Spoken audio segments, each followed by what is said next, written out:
যে আগ্রাসী আক্রমণ চলছে, সেই আগ্রাসী আক্রমণের বিরুদ্ধে সারা বিশ্ব সোচ্চার হয়ে উঠেছে। এরকম জানেন যে এই একেবারে যেটা যে জায়ানবাদী ইসরায়েলের যে কর্মকাণ্ড, ধ্বংসাত্মক, হিংসাত্মক, ঈর্ষান্বিত যে কর্মকাণ্ড চলছে, এই কর্মকাণ্ডের আমরা এই বর্বরচিত হামলার তীব্র প্রতিবাদ জানাচ্ছি। বিপ্লবী ওয়ার্কার্স পার্টি সহ এবং নানা যত সকল প্রগতিশীল সংগঠন আছে সবাই সহজে তীব্র প্রতিবাদ জানাচ্ছি। এর একটাই কারণ, আপনারা জানেন যে কয়েক বছর হলো প্রথমেই ইসরায়েল, জায়ানবাদী ইসরায়েল শুরু করেছে ফিলিস্তিনি ধ্বংসকাণ্ডের মধ্য দিয়ে ধ্বংসলীলা চালাচ্ছে। ফিলিস্তিনিতে অসংখ্য হাজার হাজার লক্ষ লক্ষ নারী শিশু আজ তারা মারা গেছে। তাদের খাদ্য নাই, খাবার নাই, দুর্ভিক্ষ, করুণ পরিণতি তারা ডেকে নিয়ে এসছে। এই আমেরিকার যে সাম্রাজ্যবাদী, যে ফাঁসিবাদী, কর্তৃত্ববাদী, যে আধিপত্যবাদী, যে ডোনাল্ড ট্রাম্প কত বড় নিষ্ঠুর, মানবতা বিরোধী অপরাধে যারা একেবারে শীর্ষ স্থানে অবস্থান করছে, এইরকম তারা যে ধ্বংসাত্মক কর্মকাণ্ড চালিয়েছে তাতেও ক্ষান্ত হয়নি। দীর্ঘ বছর সাধারণ নিম্ন মানুষকে শেষ করে দিয়ে, তাদের জনপদকে ধ্বংস করে দিয়ে, শিশুদেরকে আজ তারা মৃত্যুর মুখে নিয়ে গেছে, তাতেও ক্ষান্ত হয়নি। এখন তারা শুরু করেছে ইরানের একটা নিরীহ মানুষ, তাদের প্রতি সংগ্রাম, তাদের প্রতি তারা যে বোমা বর্ষণ শুরু করেছে, এটা অত্যন্ত নিষ্ঠুরতম এবং জঘন্যতম অপরাধ। এই যে অবস্থা শুরু করেছে তারা দীর্ঘ বছর ধরে, ডোনাল্ড মনে করেছিল যে ইরানে অনেক পারমাণবিক অস্ত্র আছে, তারা ভয় পেয়ে মনে করছে অনেক তাদের পারমাণবিক অস্ত্রের আধার হচ্ছে ইরান। সেখানে তাদেরকে ধ্বংস করে, সেগুলো যদি ধ্বংস করে দেওয়া যায় তাহলে তারা তাদের আধিপত্য সারা বিশ্বে আরো বিস্তার করতে পারে।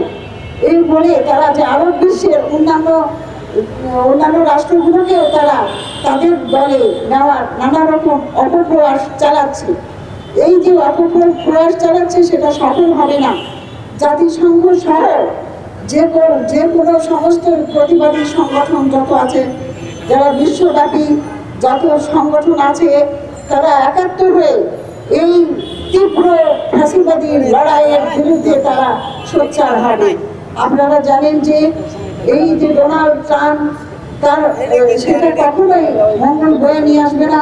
তাদের প্রতি তারা যে সমস্যা শুরু করেছে, এই সমস্যা বেশি দিন স্থায়ী হবে না।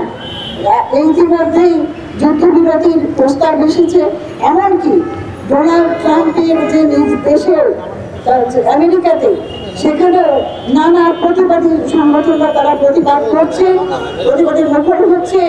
এবং ডোনাল্ড ট্রাম্প শুরুতেই, এর আগেও একবার সরকারে যখন ছিল তখনও সে একটা ভালো কাজও করে নাই। সমস্ত সারা বিশ্বকে তারা নানাভাবে তাদেরকে প্রতারিত করার চেষ্টা করেছে, এখনো করছে। ইসরায়েল সেই মদদে ইসরায়েল আবিষ্ট হয়ে এখন তারা নানা রকমের ধ্বংসলীলা চালানোর উপায় তারা করছে। কিন্তু এটা বেশি দিন স্থায়ী হবে না। জাতিসংঘ সহ বিভিন্ন সংগঠন, যারা সারা বিশ্বব্যাপী যে সংগঠনগুলো আছে, তারা এর বদলা তারা নেবে এবং এই যুদ্ধ স্থায়ী হবে না। ইরান একটা শান্তিপূর্ণ জাতি, শান্তিপূর্ণভাবেই তারা সকল কিছু সমাধান করবে। এখন একটা মানুষ যখন গায়ে পড়ে প্রতিশোধাত্মক মনোভাব নিয়ে যখন এগিয়ে আসে, তখন একমাত্র কারণ হয়ে দাঁড়ায় তাদেরকে সেরকম ভাবে তাদেরকে প্রতিরোধ করা। আমরা বাংলাদেশের বিপ্লবী ওয়ার্কার্স পার্টি সহ যতগুলো প্রতিবাদী সংগঠন আছে, সবাই আমরা এক হয়ে তীব্র ঘৃণা ও প্রতিবাদ জানাচ্ছি। আমরাও সারা বিশ্বকে জানিয়ে দিতে চাই যে আজ শুধু ফিলিস্তিন নয়, আজকে সারা বাংলার সারা বিশ্ব আমরা আছি তোমাদের সাথে। আমরা ইরানের পাশে আছি, আমরা ফিলিস্তিনের পাশে আছি, আমরা ইরানি নারী, ভীষণ তাদের পাশে আছি। আমাদের এই প্রতিবাদ প্রতিরোধ একদিন সফল হবে, এই শুভকামনা করেই আমি শেষ করছি আমার এই বক্তব্য। সবাইকে ধন্যবাদ জানাই।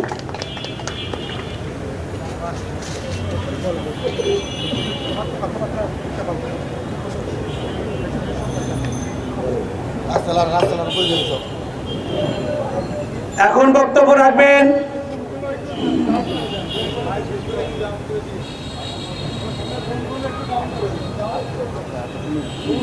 শেষ করো, তুমি তোমার কথা বলো। এখন বক্তব্য রাখবেন বিপ্লবী ওয়ার্কার্স পার্টি রাজনৈতিক পরিষদের অন্যতম সদস্য মীর মোফাজ্জল হোসেন মোস্তাক।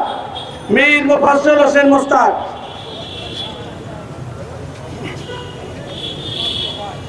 সংগ্রামী বন্ধুগণ, উপস্থিত নেতৃবৃন্দ, আজকের এই ইরানের উপরে যে ইসরায়েলি আগ্রাসন, এই আগ্রাসনের প্রতিবাদে আজকের এই বিপ্লবী ওয়ার্কার্স পার্টি ঢাকা মহানগর কর্তৃক আয়োজিত এই সংক্ষিপ্ত বিক্ষোভ সমাবেশে উপস্থিত আছেন বিপ্লবী ওয়ার্কার্স